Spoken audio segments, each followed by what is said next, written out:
Peace and blessings be upon you all. This is Chokwe Fajin Bisi Balogun with House of Ganiyah, and it's my pleasure, my honor to really share some things that I've learned from my journey, as well as the journey of some of the people that I've been close to help you who is watching this. Who are you?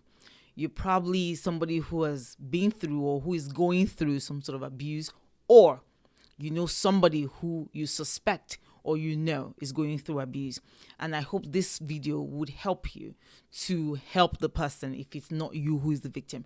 And it might be you who is going through it and needs to hear this. So the title of this model that I want to discuss today is called Dance. Yes, it's the dance of abuse. Dance quickly. D stands for denial, A stands for acceptance, N stands for need to fix it, and C stands for change, and E stands for escape. Good. So what do this mean, and how can they help you, and how can you help somebody else with it? D, denial. Let me first of all say this, that abuse can be in many forms. The easiest one to detect and to scream about is physical abuse, but there is all sorts of abuse that can come from intimate relationships. They can be emotional, sexual, mental, all sorts of abuse. So please don't just discount it that, oh, this person is not beating me, so I'm not being abused.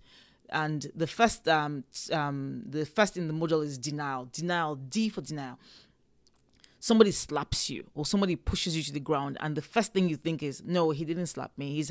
He was just gesticulating, so his hand just hit me. No, he didn't just drop that glass cup on the floor to just keep me quiet. It just slipped from his hands. Oh no, she didn't just call me a loser and this and that. She just, was just really angry.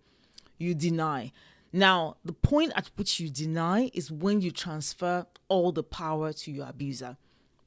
Because the person was thinking about you fighting back and you did not fight back. So the person is thinking, oh yeah, this is working. Especially if you break down and start crying. This is working, I can do it again. Be very careful, be very conscious. And if you've passed the denial stages, okay, we still can help. And the next stage is the acceptance. You think, okay, this is how it's supposed to be. This is how my mother went through. This is how my father went through. This is how my auntie, my sister, this is what people do. This is what marriage means. And people start to say things like it is well. And you start to feel shame. And, now all the shock of the denial stage has worn off. And now you're feeling ashamed.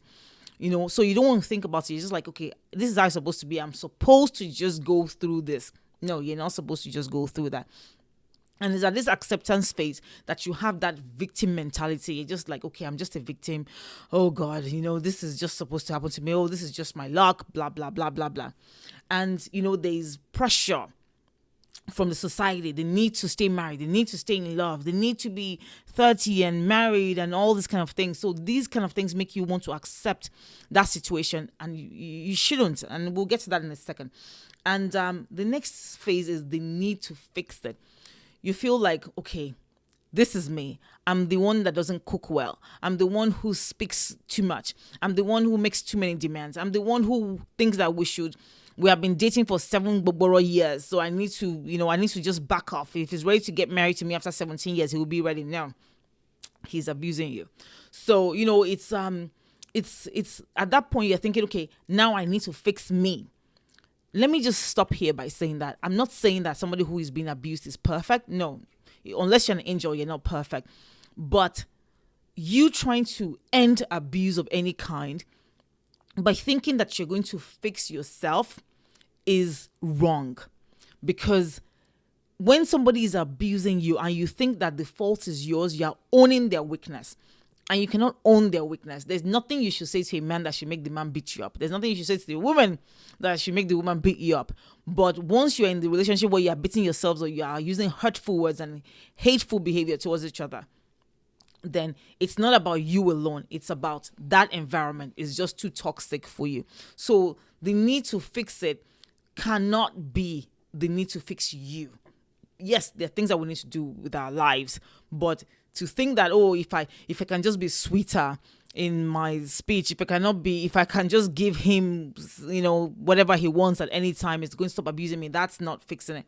Which leads me to the next one, which is change. Now, this is the point where you're not trying to fix you. You're trying to fix the situation. And change you've come to the situation, you've come to the acknowledgement that this is not a good thing. You refuse to accept it. You refuse to just deny it.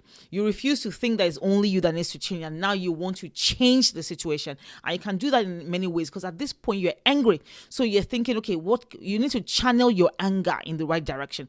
Is either you get professional help, counseling, you guys sort through this. Are we supposed to do this and blah, blah, blah, professional help for the situation for both of you. But you are really desperate for this situation to change, and that's a good place to be in.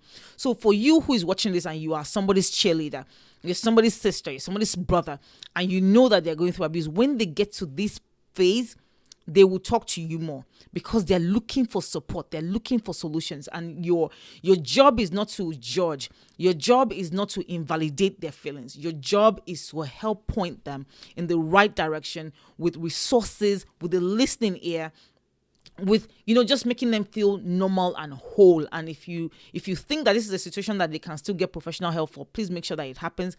But if this is somebody that is close to you, try to speak the truth. No, it is well. Allow alarm. No. That's not how this is going to work. You need to be truthful but kind, truthful but gentle, truthful but firm. Last but not the least stage is escape.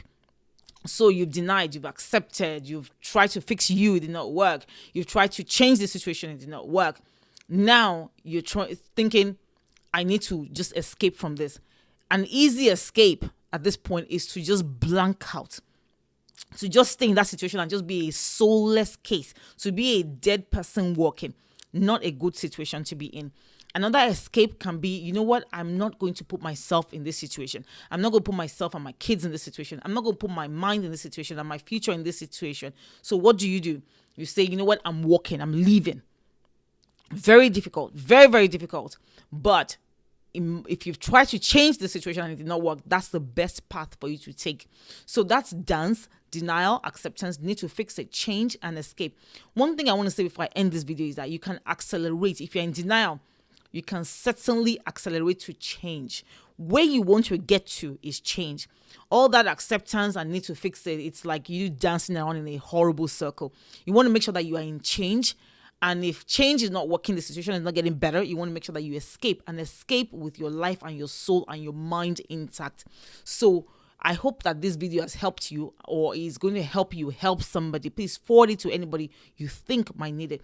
I'll be back with another part of this, and that part is going to be the R's. Letter R, the R's. So after you leave, after you escape, what happens? What can you do? A lot of women have written me that they're in this situation. Okay, so I've left him, but there's still a lot of emotions that you need to walk through at that point. We'll be talking about that in the next video next week. And then make sure that for more videos and for more inspiration, you join the House of Ganiyah tribe, ganiyah.com/join-us. I'll post the link under this. And also, you need to book a session with me if you really are getting stuck. Please make sure you email me, tokpe@ganiyah.com, or go to ganiyah.com and, fill the contact form. I will definitely get back to you. And finally, if you're in Europe, February 18 to 25th, make sure you join me in my Euro tour. I'll be stopping over in London, in Ireland, in Luxembourg, and in The Hague. It's going to be inspirational. I'm coming with my A game by the grace of God, and I hope that you will come ready to learn and ready to share and teach as well. All details are on my website, ganiyah.com/Euro 2017. Thank you so much for being attentive to this video, and please make sure you join the tribe and you ask questions. We're here to help. There's a room for you in this tribe. Once again, it's Tokpe Fajingbesi Balogo. See you next week. Mwah.